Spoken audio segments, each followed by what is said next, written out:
Hi guys, what's going on? It's Marlo here. I just wanted to make a video, kind of a quick video on my opinions on everything that was launched or announced in the Apple presentation that took place. I think it was yesterday. And this is when they announced the iPad mini, and this is exactly what it looked like. This is 2 times it happened in this year. The iPhone was leaked, and it was confirmed when when they announced it, so the rumors were true. And the iPad mini rumors and the shells or whatever, the prototypes were real. So that's twice. So Apple has to really increase their security and not let their products get leaked. But I think, leave your comments below if you think this is wrong. But I think Apple kind of wanted them to be leaked because once stuff like this happens, a lot of hype builds up on the products, and this will help increase the sales. So if they did that, that's good. That's good. It's good marketing. The iPad mini was launched, the new iMac, MacBook Pro, and the iPhone 5. So, the iPhone 5 was launched before, but these are the main ones. But the most hype is around the iPad mini, and apparently an iPad 4th generation, the full-size iPad 4th generation was launched. So that's kind of different. So let me just get into the iPad mini quick because everyone wants to see it. It's the first of the iPad thing. And here's the iPad mini. It's the same as the one that I showed you before, guys. Here it is. It's 7.9 inches, so it's not quite 7 inches. I thought it was going to be about 7.65 inches to 7 inches, but I was wrong. I didn't really know, but that's what I assumed. But 7.9 inches is nice. It has an ultra-fast wireless connection. I think it has the old A5 processor and the resolution of the iPad 2. So any iPad 2 application that ran on the iPad 2 or iPad 1 will work on this, and this is very good because the developers don't have to worry about configuring the applications and making them compatible with a new device. So you have everything that works right there. That's something that's good. And obviously the display is not a Retina display because they wanted to keep the price down. But even though the price is pretty high, if you ask me, for something like this. But here it is. It's in Australia. Obviously, it's going to be cheaper in America, I know, for you guys. But in Australia, we have it at $370 recommended retail price. Here it is. And in my opinion, this is kind of a rip-off. It's nearly $400. The iPad 2 is $429, but on Kogan.com for Australia, you can find it for $400. And with another $30, or like let's say, I'm just rounding it up. With another $30, you can buy a full-size iPad. It's more powerful. It's more better. In my opinion, I would actually go do that. I'd go buy the full-size iPad. Just because I don't really see a need for a smaller, handheld device. I have my phone, which is about 4.7 inches. Then I have a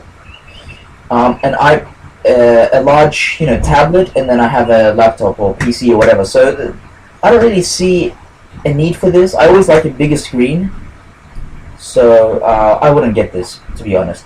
But it's pretty interesting. I would have expected it to be about $300, around the $200 $350 mark, because these, even though this is gonna sell quite well, without a doubt, it will sell quite well.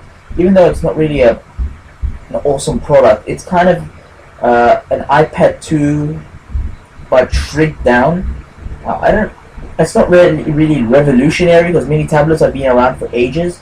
And comparing this to the Nexus 7, I would say this has a better build quality than the Nexus 7, but and it has obviously iOS 6, but I'm not really a fan of iOS. But with the Nexus 7, the Nexus 7 has a quad-core processor, which is better, obviously. I think it's a lower resolution screen, but the software, which is Jelly Bean, it's stock and everything. It's no longer, Android is no longer lacking behind in the operating system being slow. Now with Project Butter and Jelly Bean, it's much faster.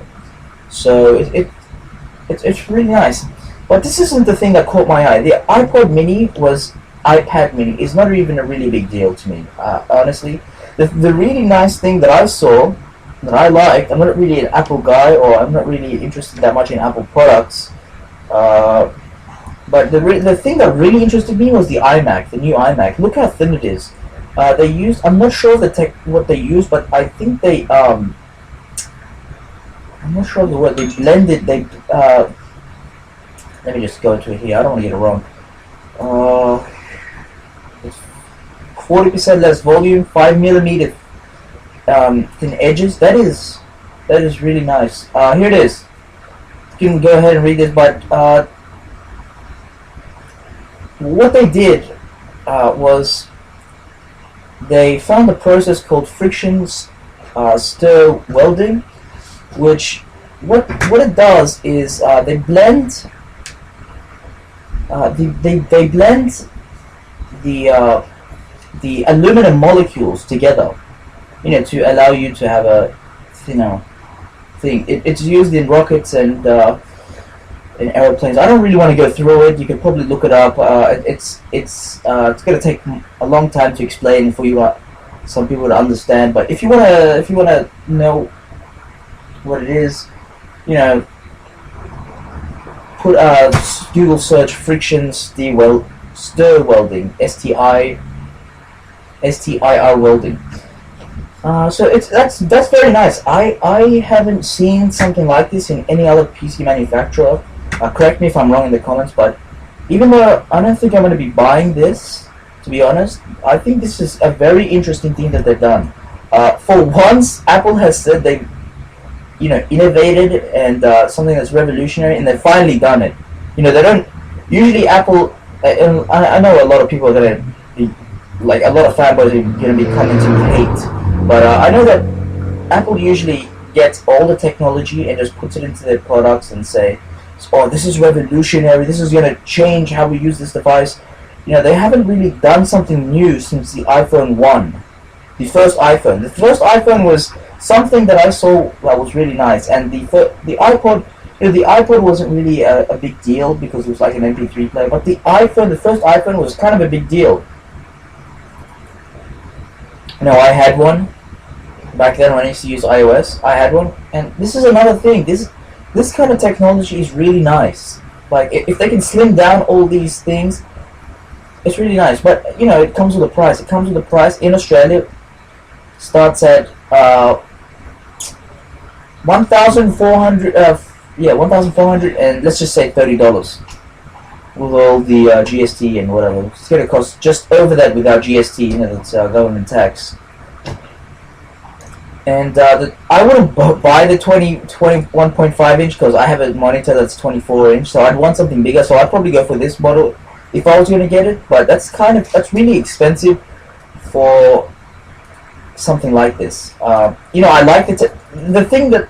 It's not the hardware that really attracted me. It's not anything. It's just that how thin it is and just the technology that they use to make it this thin. That's what interests me about this. It's not about the performance, because I have performance. My laptop is like a quad-core i5 processor with 16 gigs of RAM. It has 1 gig of graphics, etc. But the thing is, I like that it's really this iMac is really thin. It also uses up to 50% less energy, but the thing is, I'm kind of worried about the heat, and I'm not sure. It looks very thin. I'm not sure if it has any fans in there. I don't think you're gonna be, even on the highest model, I don't think you're gonna be able to game on this, just for the reason of, it's. I don't think there's any fans, or it's not going to be able to cool it fast enough. The CPU is going to be overwhelmed and all that. Even if they say it's gaming ready, or not gaming ready, you can game on it. I would not game on it. I wouldn't really risk it. And the only thing you can upgrade on this is the RAM, and you have to take it apart fully. So, I'm one of those people that likes to open up. I open up my laptop every 2 weeks and clean all the dust. I literally take it apart piece by piece and clean every dust because I don't really like dust. And you know, that's pretty. It's pretty well. Yeah, I can see what they've done. The iMac, Apple. In general, Apple doesn't want you to play with their devices. If you want it fixed, they want to fix it for you because you obviously.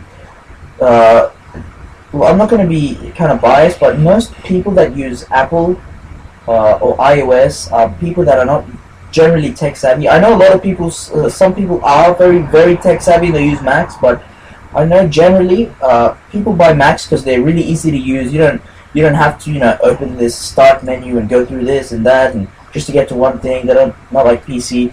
It's generally easy to use. So most Apple users, or let's say about 50% of Apple users, wouldn't really want to open it up and do all this stuff, and they wouldn't know how to fix it anyway. But for someone like me, I would like to fix it myself. Play around with the components. But yeah, so I don't think I'll be picking this up. It's really expensive, like $2,000 for a computer. The most I've spent was $1,500 for a computer, and that was a stretch, and it's much more powerful than this. But the thing is, it's one thin screen and everything's in there, and I really like it actually. I honestly like it. I might not like the operating system. I'm not really a Macintosh OS fan, but it looks pretty nice. So thank you for watching, guys. Please comment, rate, and subscribe. Check out the products, I guess. Tell me if you're gonna get any, and I'll see you in the next video.